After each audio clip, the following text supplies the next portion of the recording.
Assalamualaikum warahmatullahi wabarakatuh. Di sini saya akan melanjutkan penjelasan selanjutnya, bab 3, pelayanan perpustakaan.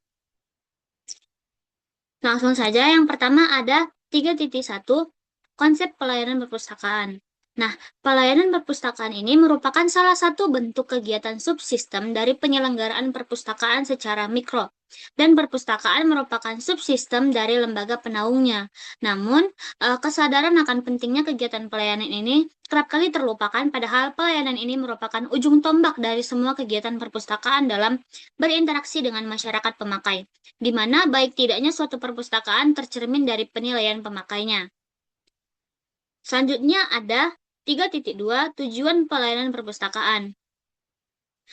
Dapat disimpulkan, tujuan pelayanan perpustakaan ini adalah melayani dan memenuhi kebutuhan penggunanya. Untuk itu, koleksi perpustakaan itu harus diseleksi agar benar-benar sesuai dengan kebutuhan pengguna dan diorganisasikan sedemikian rupa sehingga memudahkan pengguna dalam memanfaatkan koleksi-koleksi yang ada. Sementara jika menurut para ahli seperti Pena tahun 1972, dia itu mengatakan bahwa pelayanan perpustakaan bertujuan untuk mengadakan dan mendayagunakan buku-buku dan media lainnya bagi kepentingan penggunanya. Sementara menurut Martomajo adalah untuk memberikan layanan kepada penggunanya dengan menghantarkan berbagai informasi terhadap pengguna yang membutuhkannya. Selanjutnya 3.3 ada unsur-unsur dalam pelayanan perpustakaan. Ada beberapa unsur dalam pelayanan, yakni yang pertama ada sumber informasi. Unsur yang pertama ini berupa bahan bacaan, baik bahan tercetak berupa buku, majalah, bahan perekam maupun dan bentuk elektronik. Unsur ini merupakan unsur yang penting karena tujuan masyarakat datang ke perpustakaan adalah untuk mencari koleksi yang baik untuk informasi, hiburan, maupun menunjang kegiatan pendidikan mereka. Yang kedua adalah pengguna atau pemustaka. Unsur ini berkaitan dengan orang yang menggunakan sumber informasi yang ada di perpustakaan. Yang ketiga ada petugas atau staf. Unsur ketiga dalam kegiatan pelayanan adalah petugas atau staf, yakni komponen yang menghubungkan antara sumber informasi dan pengguna dari perpustakaan. Yang keempat ada fasilitas. Nah, unsur lainnya yang dalam kegiatan pelayanan adalah fasilitas. Unsur ini itu berperan dalam mendukung kelancaran kegiatan layanan. Selanjutnya ada 3.4, faktor internal dan eksternal dalam pelayanan. Yang pertama ada faktor internal, itu ada 4 faktor. Yang pertama ada style. Style ini dimaksudkan adalah gaya kepemimpinan dari seseorang kepala perpustakaan atau gaya kepemimpinan dari lembaga penaung perpustakaan tersebut. Yang kedua adalah size. Size di sini itu dapat diartikan sebagai lingkup atau cakupan dari lembaga perpustakaan tersebut. Nah, semakin luas cakupan dari lembaga perpustakaan tersebut, maka permasalahan akan semakin kompleks, serta aktivitas layanan yang disediakan akan semakin banyak.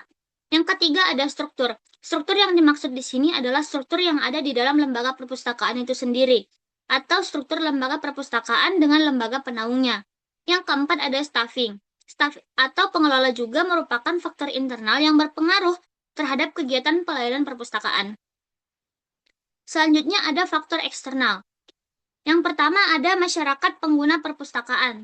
Faktor masyarakat yang menggunakan dan dilayani perpustakaan merupakan faktor yang mempengaruhi bentuk dan jenis layanan yang dilakukan. Hal ini meliputi kelompok potensial users, yakni masyarakat yang menjadi target dari perpustakaan, serta kelompok masyarakat yang sudah aktif dengan perpustakaan. Yang kedua adalah faktor pemerintah. Faktor pemerintah ini ada beberapa hal yang berkaitan, yang akan mempengaruhi penyelenggaraan perpustakaan. Adapun hal yang berkaitan dengan pemerintah ini adalah kebijakan pemerintah terkait dengan lembaga perpustakaan, masalah sumber daya seperti masalah anggaran, SDM, fasilitas, dan sebagainya. Yang ketiga ada sumber daya ekonomi.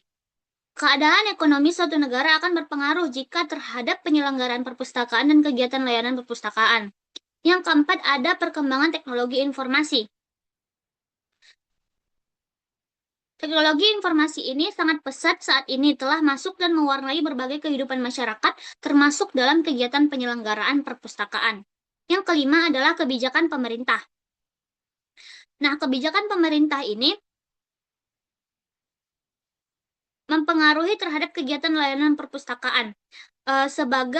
Misalnya pimpinan lembaga penaung dari lembaga perpustakaan tersebut akan berpengaruh terhadap kegiatan layanan perpustakaan. Yang keenam, kebijakan politik. Baik kebijakan politik pemerintah secara umum maupun kebijakan dari lembaga penaung perpustakaan tersebut akan mempengaruhi dari pelayanan perpustakaan. Dan yang terakhir ada kondisi sosial masyarakat. Faktor eksternal lainnya berkaitan dengan kondisi dari sosial masyarakat tersebut. Mungkin itu saja penjelasan dari bab 3. Kita lanjut ke bab 4.